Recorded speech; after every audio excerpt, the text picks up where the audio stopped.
જેટલા જેટલા વૈષ્ણવ હોય એને તો અવશ્યપણે એકાદશીનું વ્રત કરવું. એમાં યથા શુક્લા તથા કૃષ્ણા વિશેષો નાત્ર વિદ્યતે. ઘણી વખત સમાજમાં એવું હોય કે એકાદશીનું વ્રત કરે પણ શુક્લ પક્ષની એટલે કે અંજવાળી એકાદશી કરે પણ અંધારી એકાદશી કરે નહીં. એમાં ભેદ પાડે, ખબર ને કે અંજવાળી હોય એ મોટી કહેવાય ને અંધારી હાલે પછી ના પાડે તો એમ અંધારી કહેવાય ને એમ.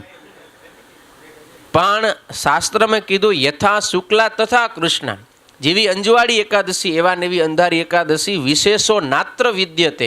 એ બંનેમાં કાંઈ ઓછું વત્તા કાંઈ છે નહીં, બે સેમ જ છે. એકાદશી ભગવાનની તિથિ છે. માટે સધવા વિધવા બાયું ભાઈઓ બ્રહ્મચારી ગ્રસ્ત વાનપ્રસ્થ સંન્યાસી સૌ કોઈએ બંને પક્ષની એકાદશીનું વ્રત અવશ્ય કરવું. જો એકાદશીનું વ્રત ન કરે ને અનાજનું ભક્ષણ કરે તો ગમે એટલું એણે સત્કર્મ કરેલું હોય બધું સત્કર્મ એનો નાશ પામી જાય અને એને દિવસે દિવસે બ્રહ્મ હત્યાની સમાન પાપ લાગે છે. માટે એકાદશીનું વ્રત અવશ્ય કરવું. હવે એકાદશીનું વ્રત કરે તો શું થાય? તો એના જેટલા જેટલા પાપ હોય ને બધા નાશ પામી જાય. આમ તો એટલું કીધું છે શાસ્ત્રમાં કે તમે 15 દિવસ જે કંઈ એકાદશી ગઈ ને પછી તમે કાંઈ ક્રિયા કરો છો ને એમાં જેટલા જેટલા નાના મોટા પાપ થઈ જાય.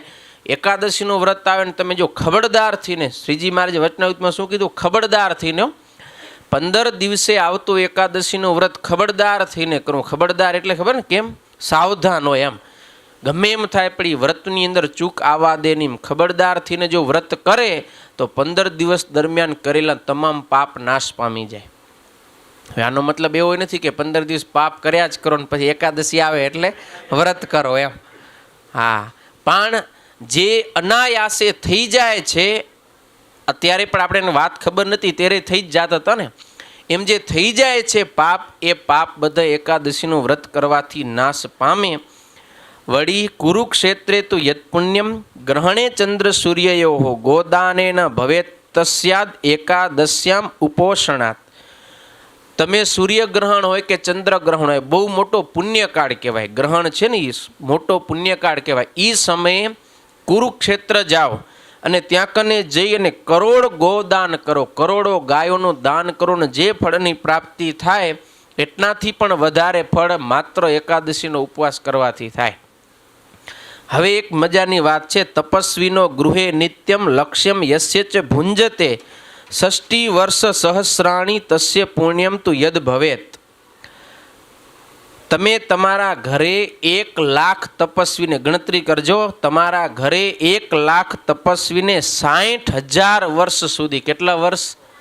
60,000 વર્ષ સુધી 1 લાખ તપસ્વીને પ્રતિદિન દરરોજ તમારી ઘરે ભોજન કરાવો ને જે ફળ મળે એના કરતાં પણ વધારે ફળ એકાદશીનો ઉપવાસ કરવાથી મળે.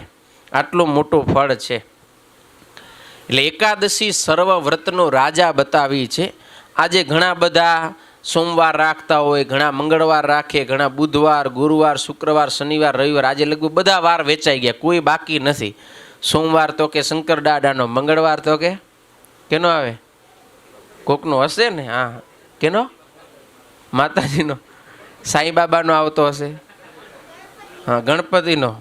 પછી બુધવાર હશે કોઈકનો, ગુરુવાર તો કેટલાનો હશે, શનિવાર હનુમાનજીનો હોય, રવિવાર હોય, બધાય વાર હોય. આ વાર તમે કદાચ કરો કે ના કરો પણ એક એકાદશીનું વ્રત કરો ને તો તમારા બધાય વાર એમાં આવી જાય. કોઈ પણ પ્રકારની નડતર ક્યારે થાય નહીં. હવે તમે સોમવાર કરો તો સોમવાર વાળો ના નડે, મંગળ બુધ ગુરુ શુક્ર શનિવારો તો આવીને નડી શકે ને. હવે શનિવાર કરો તો એક શનિવાર વાળો ના નડે, બાકી બધા નડે. ગુરુવાર કરો તો એ ન નડે, બીજા બધા નડે. તો તમને 7 વાર કરવા પડે.